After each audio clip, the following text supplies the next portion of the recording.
Olá, bom dia. Bom dia, minha gente. Bom dia para você que vai entrar aí. Para você que em algum momento vai assistir essa live.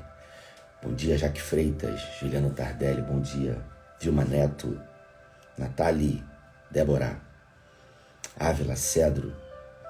Bom dia, Gisele Vaz. Bom dia, Aline Guimarães, Débora Benes Quintanilha. Bom dia, minha gente. Eu tenho uma palavra aqui hoje. Quero muito compartilhar com você um texto muito rico e que me abençoou muito nessa manhã, né? Tem um livro da Joyce Meyer que diz que campo de batalha da mente, as maiores guerras das nossas vidas, elas não são enfrentadas no mundo real. As maiores guerras que homens e mulheres de Deus da Bíblia enfrentaram não foram num campo de batalha. As maiores guerras acontecem no campo de batalha da nossa mente. Observe que existe um mundo que vivemos, um mundo onde existem pessoas, onde existem sonhos, onde existem problemas, desafios, onde trabalhamos, buscamos a nossa subsistência, mas paralelo a esse mundo, existe outro mundo maior do que esse, que é esse que está aqui dentro.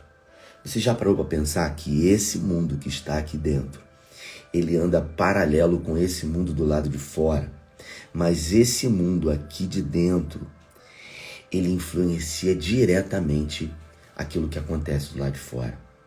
Saiu uma pesquisa americana num campo de psicologia que diz que mais de 80% das coisas ruins que nós imaginamos que podem acontecer nas nossas vidas jamais aconteceram. Mais de 80%, queridos. Imagine você, mais de 80% de coisas que passam na minha e na sua cabeça. E se, meu Deus, será? São fantasiosas. São coisas que nos minam. São coisas que tiram a nossa energia. São coisas que nos enfraquecem, que tiram a nossa força. E eu queria citar hoje um momento na vida de um rei de Israel chamado Ezequias. Ezequias, ele foi um rei que fez aquilo que era justo e reto aos olhos do Senhor. Ele promoveu algumas reformas espirituais, ele destruiu alguns postes ídolos pagãos. Ele era rei do sul, Jerusalém, e ele estava fazendo um excelente trabalho. Estava vivendo uma vida tranquila, agradando o Senhor, mas os desafios, eles também vêm para quem agrada o Senhor. Os desafios, eles também acontecem para aqueles que amam a Deus. Inclusive, pessoas que Jesus ama também passam por lutas e dificuldades.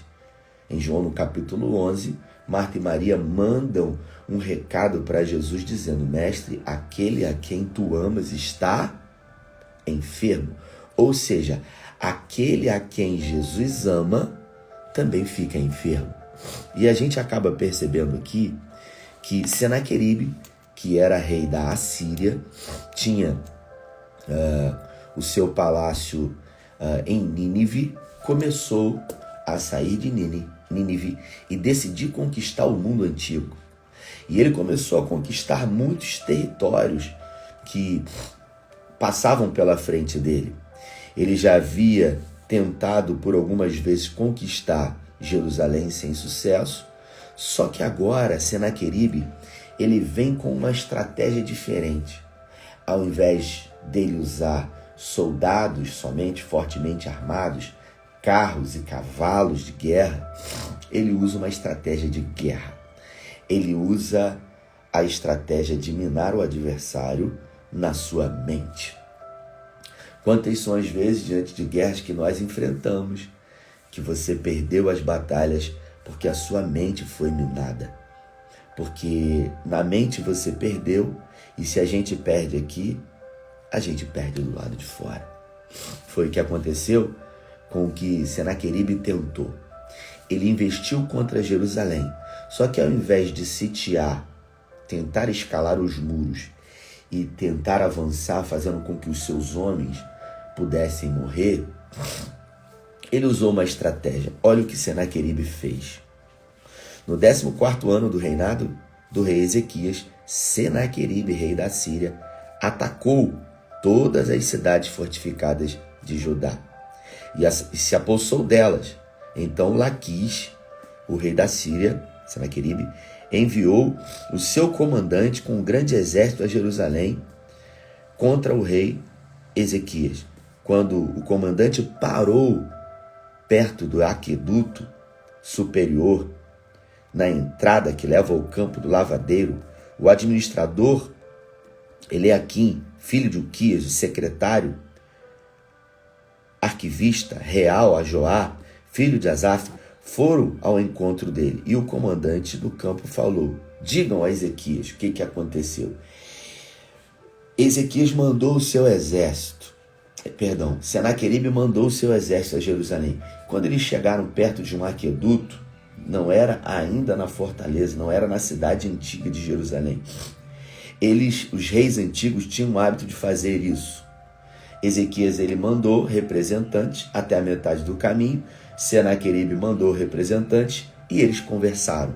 Aquela tentativa de estratégia de paz antes da guerra. E eles disseram o seguinte: olha, a gente pode terminar com tudo isso, a gente pode acabar com tudo isso, só depende de você. É só você fazer aquilo que eu quero. E eu quero que vocês se rendam a mim, eu quero que vocês baixem a guarda e nós vamos possuir Jerusalém. E eles ouviram isso e disseram: jamais isso vai acontecer. E foi nesse momento que o representante de Senaqueribe foi à frente, diante dos muros de Jerusalém, onde o povo estava acampado, e começou a dizer: em quem tem apoiado a confiança de vocês? Vocês acham que o rei de vocês, chamado Ezequias, pode tirar vocês dessa situação?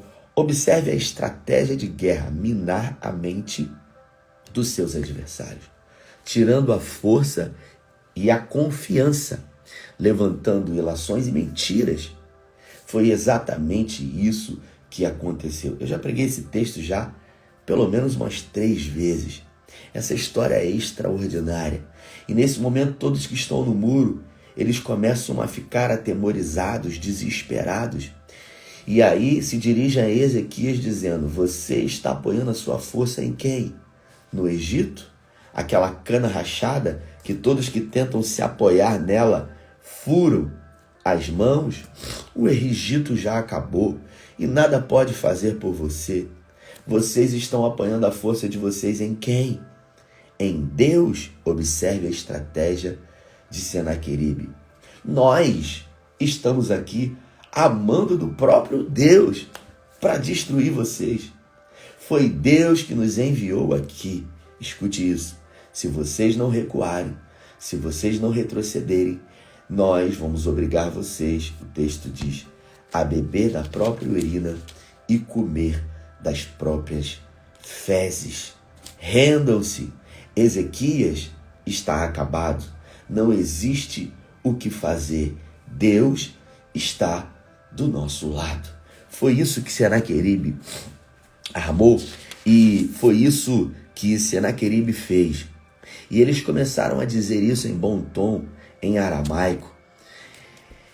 Ezequias ele pediu: por favor, não falem isso, todo o povo está ouvindo vocês dizerem e eles vão dar crédito a isso. Observe que o desespero tomou conta de Ezequias. Ele não sabia o que fazer.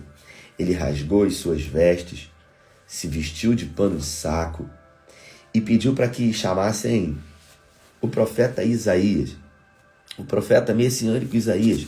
Eu estou lendo Isaías no capítulo 36 e no capítulo 37. Foi nesse momento que Isaías mandou um recado. Isaías nem foi lá. Isaías foi o maior profeta messiânico que já existiu. Elias foi o maior profeta do Antigo Testamento. Isaías foi o profeta messiânico, aquele que revelou 640 anos antes da vinda de Jesus a vinda do Senhor. E Isaías mandou um recado para Ezequias. Ele nem foi lá. Ele falou, manda Ezequias ficar tranquilo, que essa batalha não é dele. Manda ele ficar calmo. Deus vai entrar nessa situação. E aí eu pergunto para você que vive, que já viveu, ou que vai viver um momento difícil. Você acha que uma simples palavra, fica tranquilo, não fica assim. Tudo vai se resolver. Você acha que isso ajuda às vezes a gente? Ela pode até produzir um refrigério no nosso coração. Mas a verdade é que a ansiedade, que o medo, que a pré-ocupação, porque pré-ocupação é se ocupar daquilo que ainda não aconteceu, domina o hoje, domina o presente, domina as nossas atitudes, minam as nossas forças e a gente acaba sem saber o que fazer. Isaías mandou esse recado: fique tranquilo, pois eu, o Senhor, confundirei os seus inimigos. Eles voltarão para casa e Senaqueribe será morto. O texto diz: não tenho medo das palavras que você ouviu, das mentiras, blasfêmias que os servos do rei da Síria falam contra mim. Porém nele um espírito que, quando ele ouvir uma certa notícia, voltará para casa e ali ele seja morto à espada. Só que as investidas de Senaqueribe, elas não pararam. E Ezequias, ele ficou desesperado. Ezequias andava nos muros, de um lado para o outro, sem saber o que fazer. É exatamente nesse momento, quando se ouve uma palavra de Deus, que se deve confiar, que se deve dar crédito àquilo que Deus diz.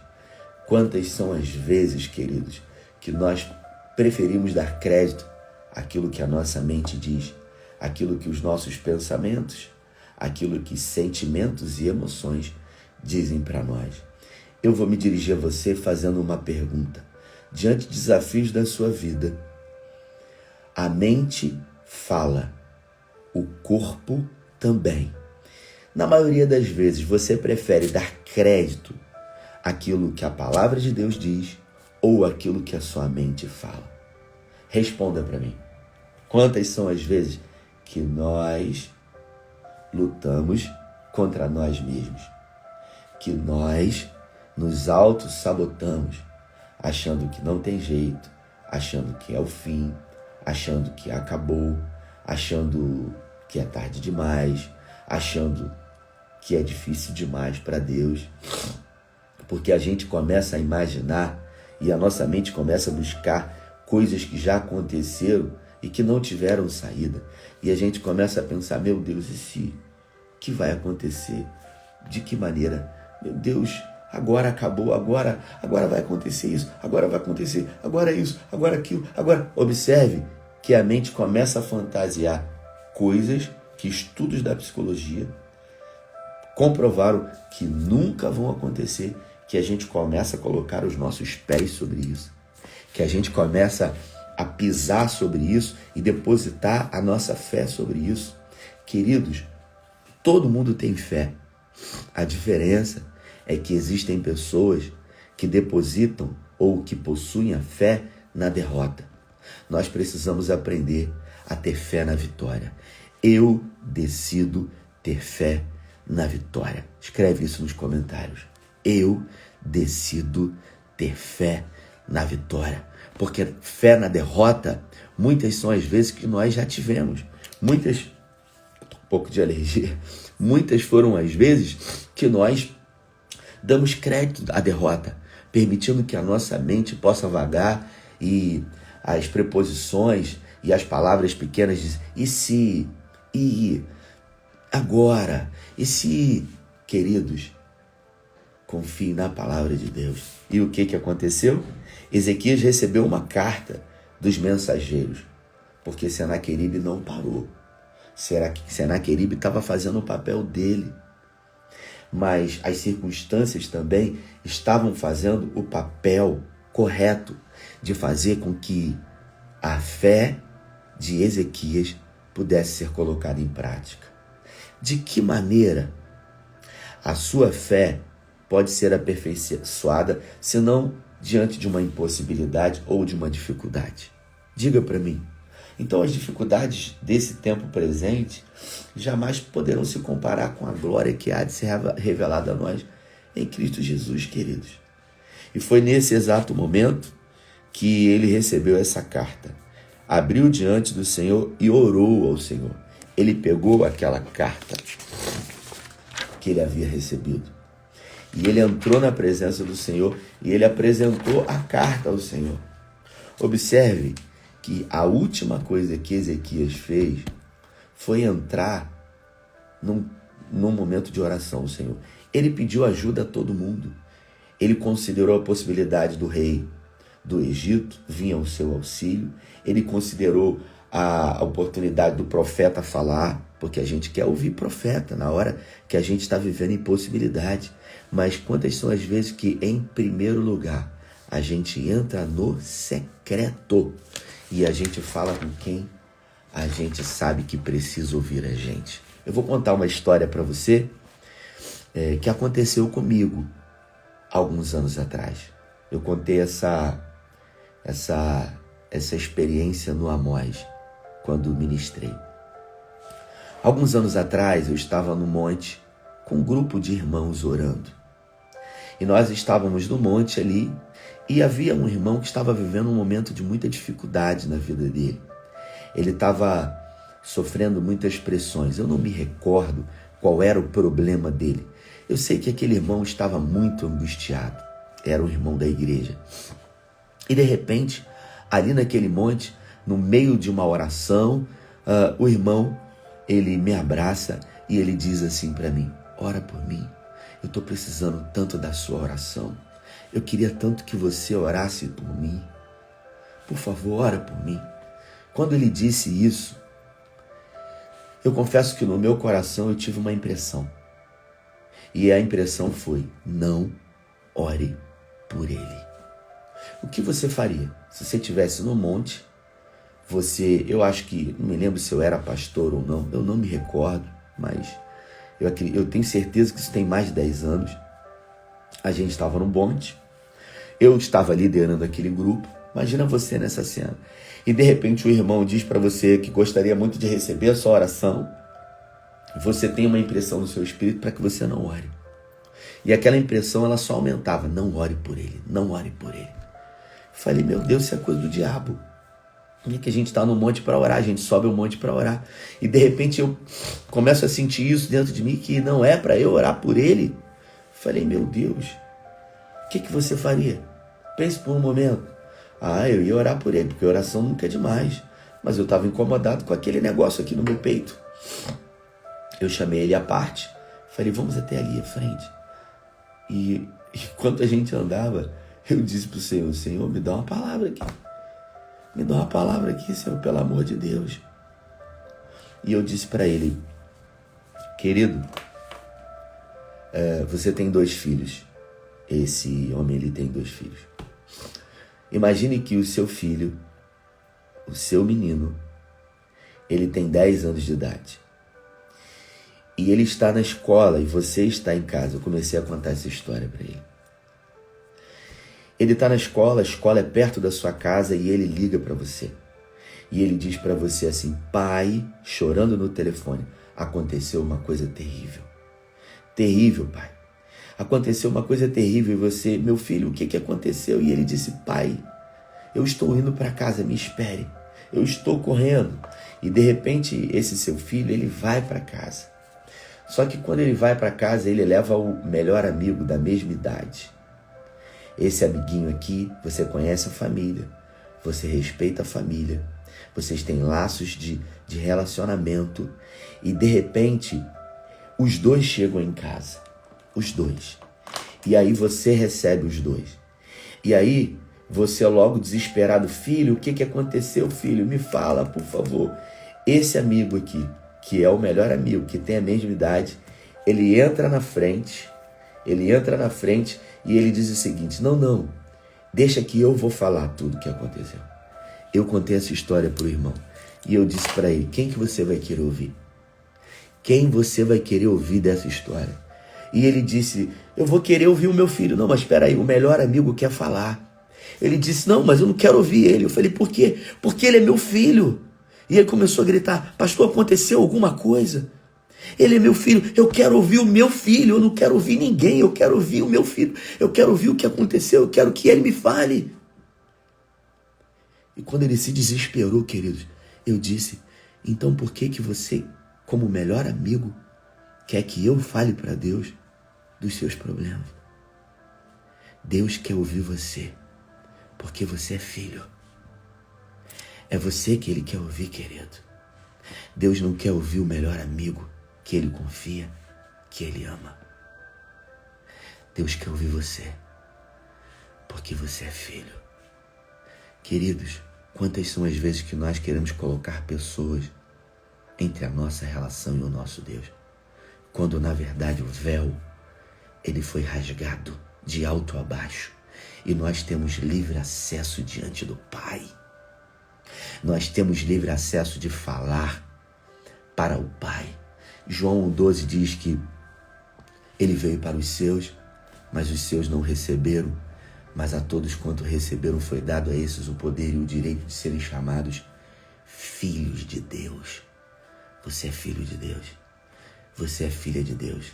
Deus quer ouvir a sua oração. A oração do pastor é poderosa, a oração de fulano é forte, a oração... Não existe oração mais poderosa do que a oração de um filho para um pai. Não existe diálogo mais poderoso e sincero do que um diálogo de um filho para com um pai. Pare de colocar pessoas entre a sua relação e a relação do seu pai. Eu nem vou avançar nessa história, eu vou terminar amanhã, porque tem muita coisa para falar e eu não quero correr. Porque no meio desse caminho, Deus entregou um ouro para algumas pessoas aqui. Deus entregou realmente, sabe, um ouro para algumas pessoas que vivem colocando pessoas entre a relação delas e o Senhor. Eu vou orar agora. E você pode agora simplesmente não achar que a minha oração vai ser poderosa. Fazer a sua oração aí e definitivamente entender que para Deus o que importa é a oração de um filho e de uma filha. Pai, é no nome de Jesus que diante da tua palavra eu creio que o Senhor falou com pessoas hoje aqui de uma forma intensa, de uma forma clara, de uma forma audível, de uma forma inconfundível, dizendo o que eu quero como pai é ouvir você que é filho.